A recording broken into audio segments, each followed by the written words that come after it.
प्रिय बंधुओं, जय भीम, जय भारत, नमो बुद्धाय। मैं आपके सामने बाबा साहिब डॉक्टर भीमराव अम्बेडकर जी द्वारा लिखे गए, उनके द्वारा दिए गए भाषणों की श्रृंखला पेश करने जा रहा हूँ। आज तीसरी कड़ी है।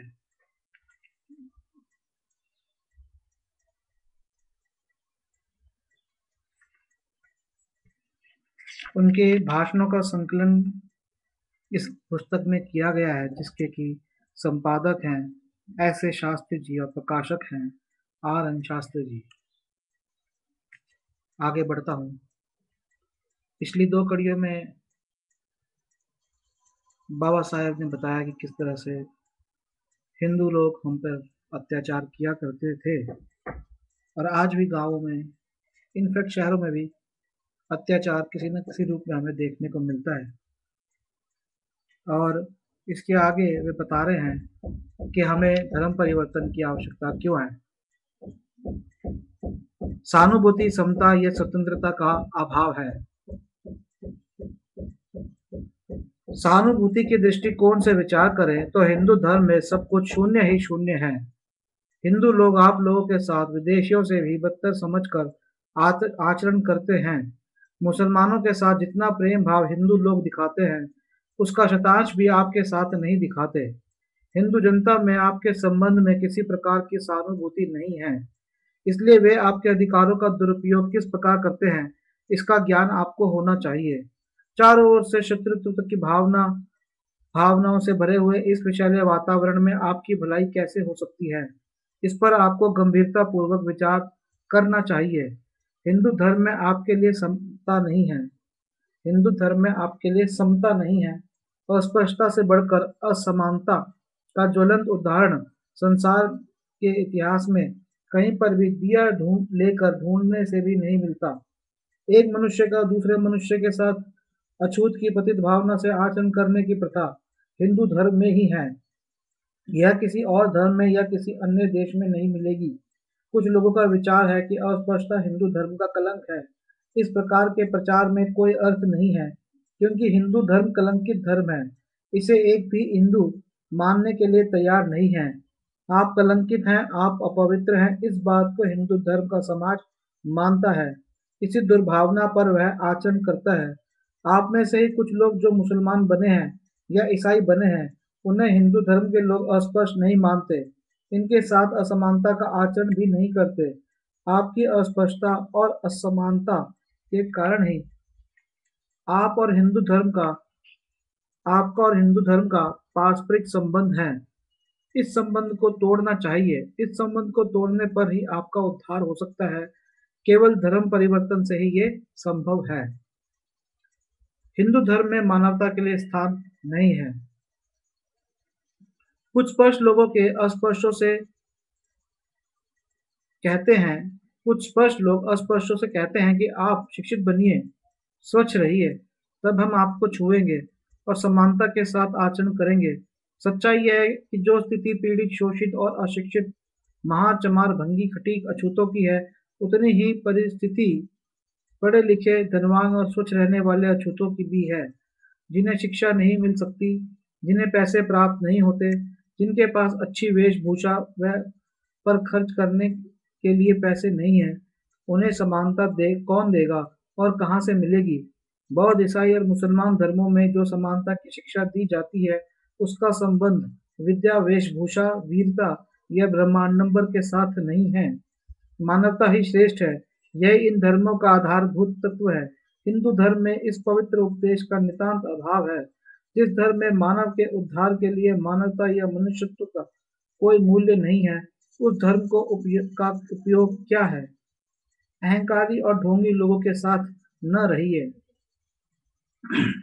कुछ लोग उपनिषदों का प्रमाण देकर कहते हैं कि ईश्वर सब जगह है। यही हिंदू धर्म का आधार है। इसलिए वे इस असमान धर्म की प्रशंसा करते हुए फिरते हैं। विज्ञान और धर्म दोनों की अलग अलग बातें हैं। सब प्राणियों में एक ईश्वर है। यह हिंदू धर्म का सिद्धांत है। इसके अलावा इसका संबंध आचरण के साथ भी होता है। हिंदू धर्म का आचरण के साथ गहरा संबंध नहीं है। फिर भी हिंदू धर्म वाले छाती ठोक ठोक कर कहते हैं कि सर्वव्यापक परमेश्वर पर इनके धर्म का आधार है। इनके लिए उतना ही उत्तर काफी है कि उन जैसे झूठे, अधर्मी और ढोंगी लोग संसार में कोई नहीं होंगे। ईश्वर को सर्वव्यापक मानना और आचरण में पशु से बदतर दूसरे मनुष्य के साथ व्यवहार करना, क्या यह सर्वव्यापक ईश्वर का आदेश है? ये ढोंगी हैं, ये स्वार्थी हैं, शोषक हैं। इनके साथ न रहिए। इनकी छाया भी बुरी है। इनके साथ रहने से आपकी मान मर्यादा नष्ट हो गई है। आपका आत्मसम्मान नष्ट हो गया है। बौद्ध, मुसलमान, ईसाई धर्म में श्रेष्ठ, कनिष्ठ, ऊंच नीच इस प्रकार के भेदभाव को बढ़ाने वाली शिक्षा नहीं है। लेकिन हिंदू लोग आपको नीच समझते हैं, इसलिए मुसलमान, ईसाई लोग भी आपको नीच समझते हैं। हिंदू धर्म असमानतापूर्ण व्यवहार के कारण सारे हिंदुस्तान में नीच कहा जाता है। इस कलंक को धोने का एक ही उपाय है, वह है हिंदू धर्म को या हिंदू समाज का परित्याग करना, अर्थात धर्म परिवर्तन करना। स्वतंत्रता कहाँ पर है? हर नागरिक के लिए कानून के अनुसार जितनी स्वतंत्रता व्यवसाय में है, यह हर एक के लिए उतना ही आपके लिए भी है। इस बात को आप में से कुछ लोग कहेंगे, पैदाइशी व्यवसाय के सिवाय कोई और व्यवसाय को करने नहीं देना हिंदू समाज का आधारभूत तत्व है। इसे कायम रखने के लिए वे सभी उपायों को काम में लाते हैं। जन्मजात अपवित्रता के कारण जिन्हें नौकरी में प्रवेश नहीं मिलता, जिन लोगों के नीचे नौकरी करना अपमानजनक समझा जाता है, ऐसे लोगों को व्यवसाय या व्यापार करने का अधिकार है कहना केवल भ्रम मात्र है, हंसी है, विडंबना है। कानून ने बहुत से अधिकार दिए हैं, लेकिन समाज उनका उपयोग करने दे तभी उसे सच्चा अधिकार भोगना कहा जाता है। जिस अधिकार को समाज भोगने नहीं देता और उसमें बाधाएं डालता है, उसे कानून ने दे भी दिया है तो उसका उपयोग कुछ नहीं हो सकता। अस्पष्ट लोगों के लिए कानूनी स्वतंत्रता की अपेक्षा सामाजिक स्वतंत्रता की ज्यादा आवश्यकता है। शरीर के लिए जितनी स्वतंत्रता चाहिए, उतनी ही मानसिक स्वतंत्रता भी चाहिए। मानसिक स्वतंत्रता के अभाव में शरीर की स्वतंत्रता बेकार है। बाहरी संसार में खुले मन से अपने शरीर में निहित कर्तव्यों को का पूर्ण लाभ उठा सके, इसकी इसीलिए मन की स्वतंत्रता की आवश्यकता होती है। जिनका मन स्वतंत्र नहीं है, वह स्वतंत्र होने पर भी गुलाम है। मन की स्वतंत्रता जीवन का लक्षण है। मानसिक स्वतंत्रता किनमें पाई जाती है? जो आदमी अपनी बुद्धि को जागरूक रखकर अपने अधिकार और कर्तव्य के महत्व को समझता है, जो परिस्थितियों का दास नहीं बनता, जो किसी का गुलाम नहीं बनता, जो पराधीन नहीं होता, जो कार्य कारण की पूर्णता वाली बात को ध्यान में रखकर किसी पर विश्वास नहीं करता, अपने अधिकारों पर आक्रमण होने पर उनकी रक्षा करने के लिए सजग रहता है, जो अपनी बुद्धि के अनुसार अपने ध्येय और कार्य को निश्चित करता है। सारांश में कहा जा सकता है कि जो पूर्ण रूपेण स्वतंत्र है, उसे ही मैं पूर्ण रूप से मनुष्य समझता हूँ। इस दृष्टिकोण से विचार करने पर आपको ज्ञात होगा कि आप स्वतंत्र नहीं हैं, लेकिन आप गुलाम हैं, सेवक हैं। हिंदू धर्म में बुद्धि और विचारों की प्रधानता है ही नहीं, उसमें मान मर्यादा भी नहीं है। हर हिंदू को वेदों की गुलामी करनी ही चाहिए, स्मृति ग्रंथियों पर आचरण करना ही चाहिए। जब तक आप हिंदू धर्म में हैं, तब तक आपको विचार स्वतंत्रता नहीं मिलेगी, क्योंकि वेद, उपनिषद, ऋषि मुनि, गीता सभी व्यक्ति की स्वतंत्रता के विरुद्ध है और आपके विरुद्ध भी है। यह निसंदेह बात है। स्वतंत्रता के लिए धर्म परिवर्तन करें।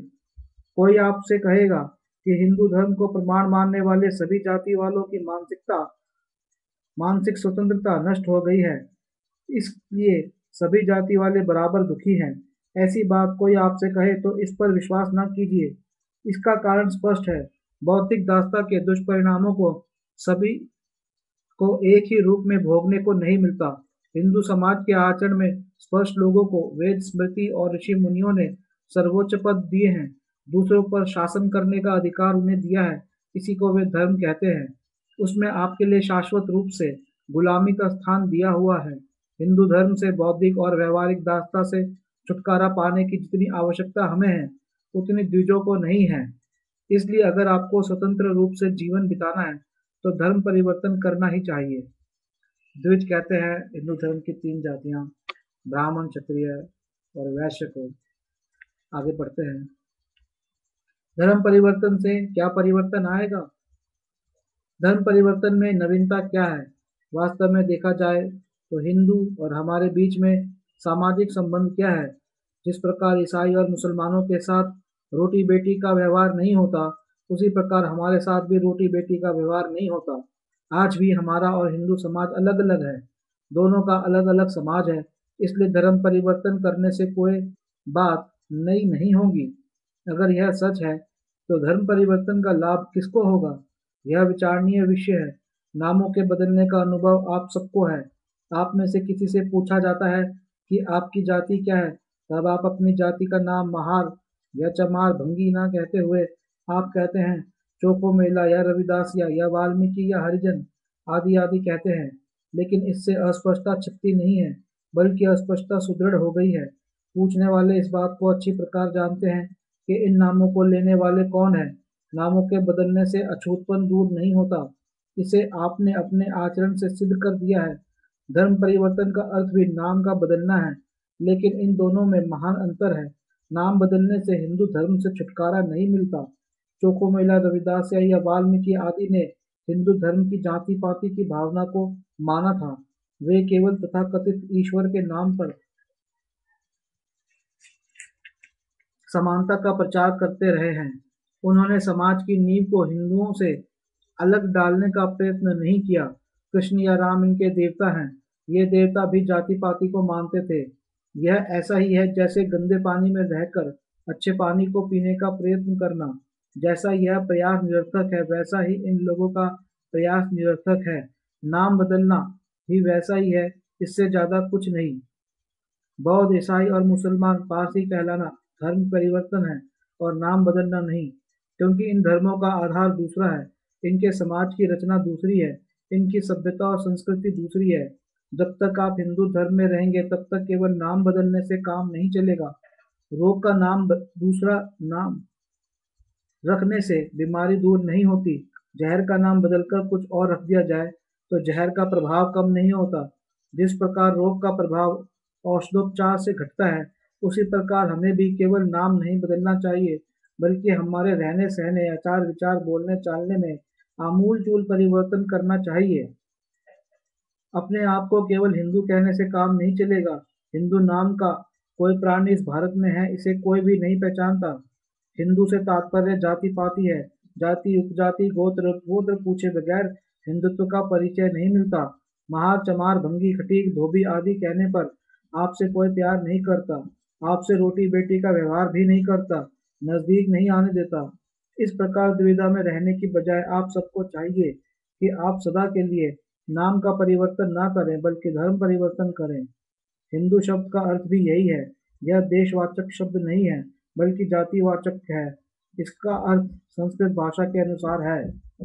हिंसया यो दुष्यति अनन्यानां मनां स यतमानं करोति च जात्य अहंकार वृत्तिना सो हिंदू।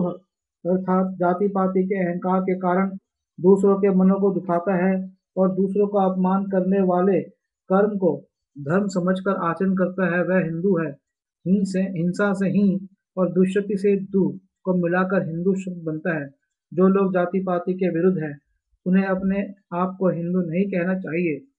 यही कारण है कि मुसलमान, बौद्ध और ईसाई अपने आप को हिंदुस्तानी कहना नहीं चाहते। बौद्ध धर्म जाति विहीन और वर्ग विहीन समाज की कल्पना पर आधारित होने के कारण वह पृथक सद्धर्म है। हिंदू धर्म जाति पाति पर आधारित होने के कारण वर्णवाद और पूंजीवाद के प्रचार से मानवता का अपमान करता है। इसके आगे के भाषण को हम अगली कड़ी में प्रस्तुत करेंगे और मुझे आशा है कि बाबा साहेब के भाषणों को आप उसी सहिष्णुता के साथ लेंगे जिस सहिष्णुता के लिए भारतवर्ष पूरे विश्व में फेमस है। और जैसे मैं पहले भी कह चुका हूँ कि बाबा साहेब के विचारों को एक बार सुनने से कुछ नहीं होगा, इनको 50 बार सुनिए, इन पर गहन अध्ययन कीजिए, तब जाके कुछ समझ आएंगे। और अगर हम इनके विचारों को नहीं मानते तो हम मूर्ख हैं, क्योंकि अगर देखा जाए तो खाली एक मिथ्या गर्व के भारत में जो समाज है, खास करके जो हिंदू समाज है, उसमें गर्व करने की कोई भी बात नहीं है। इतना बटा हुआ समाज दुनिया में शायद ही कहीं देखने को किसी देश में मिलेगा। और बाबा साहब की यही एक मुहिम थी और यही वह चाहते थे कि समाज एक हो और धर्म परिवर्तन का रास्ता बहुत ही अच्छा रास्ता उन्होंने सुझाया है। और आगे हम उनके भाषण को जारी रखेंगे। और जैसे कि ये भाषण बेशक उनका आज जो दलित, शूद्र, एससी, एसटी, ओबीसी कहे जाते हैं उनके लिए है, परंतु अगर ध्यान देंगे तो ये भाषण समस्त लोगों के लिए है, प्रत्येक जाति वाले के लिए है और प्रत्येक धर्म वाले के लिए है। जिन धर्मों में ऐसा भेद है, बाबा साहेब बता रहे हैं कि हिंदू धर्म में उसमें ऐसा नहीं होना चाहिए। इसके लिए वे धर्म परिवर्तन का उपाय सुझा रहे हैं। और अगर किसी धर्म में ऐसी बातें आती हैं तो उस धर्म के जो प्रमुख लोग हैं उनको चाहिए कि वे इन बातों पे ध्यान दें कि इन समस्याओं को उन धर्मों में ना आने दें। तो हम अगली कड़ी प्रस्तुत करेंगे। और इसी के साथ मैं कड़ी खत्म करता हूँ। जय भीम, जय भारत, नमो बुद्धाय।